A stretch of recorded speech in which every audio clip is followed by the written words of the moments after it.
Hi friends. Hi. இன்னைக்கு எங்கள் ஊரில் ஒரு கும்பாபிஷேகம் இருக்குது. அங்கே தான் நாங்கள் இப்போ கிளம்பிட்டு இருக்கோம். வாங்க போய் பார்க்கலாம்.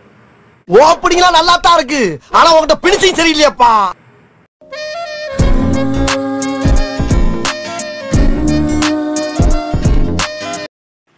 சாரி ஃப்ரெண்ட்ஸ், எங்ககிட்ட மைக் கிடையாது. அதனால் எங்களோட ஓன் வாய்ஸில் மட்டும்தான் நாங்கள் பண்ணியிருப்போம். மைக் இல்லாமல் தான் பேசியிருப்போம். கொஞ்சம் மெதுவாக தான் கேட்கும், அட்ஜஸ்ட் பண்ணிக்கோங்க.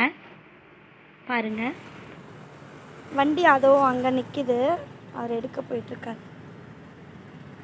இங்கே பாருங்கள் ஃப்ரெண்ட்ஸ், மாநாடு படம். அம்மா வீட்டுக்கு ஆப்போசிட்லேயே தியேட்டர் இருக்குது.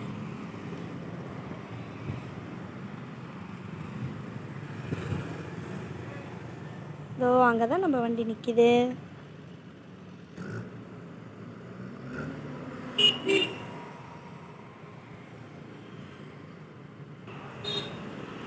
வண்டி வந்தாச்சு, கிளம்ப வேண்டியதான்.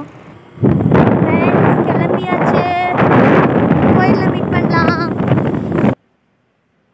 ஃப்ரெண்ட்ஸ், நான் இப்போ கோயிலுக்குள்ளே வந்தாச்சு. இதுதான் கோவில். கோவில் ரொம்ப அழகாக இருக்குது, எல்லாமே நீட்டாக பண்ணியிருக்காங்க. இப்போ பாருங்கள், நம்ம கோயிலுக்கு வந்து மினிஸ்டர் கூட வந்திருக்காங்க. மினிஸ்டரும் வந்து கோயிலில் அம்மன்கிட்ட வந்து அருள் வாங்கிட்டு போக வந்திருக்காரு. இப்போ போகிறாரு, மினிஸ்டர் வந்து உள்ளே போகிறாரு. நீங்கள் பார்க்கலாம், மினிஸ்டர் பார்த்துக்கோங்க. இதுதான் வந்து கோயிலோட யாக வழிபாடு பண்ண இடம். இங்கே இப்போ வந்து உள்ளே நான் அதனால் உள்ளே போய் காமிக்கல. இது கோயிலோட ஓவர் வியூ பார்த்துக்கோங்க ஃப்ரெண்ட்ஸ். ரொம்ப அழகாக இருக்குது, இடமும் சூப்பரான இடம் தான். வந்தால் நல்லாயிருக்கும், நல்ல இடம் தான். நாங்கள் வந்தப்போ சூப்பராக இருந்தது, எல்லாமே சூப்பராக இருந்தது. யாக வழிபாடு பண்ண இடம் தான் பார்த்துட்ருக்கீங்க ஃப்ரெண்ட்ஸ். நாங்கள் இப்போ வந்து கோயிலுக்கு போயிட்டு வந்துட்டோம். நாங்கள் எங்கள் வீட்டுக்கு போகிற வழியில் தான் நின்றுருக்கோம். கோயில் அங்கே சூப்பராக இருந்தது.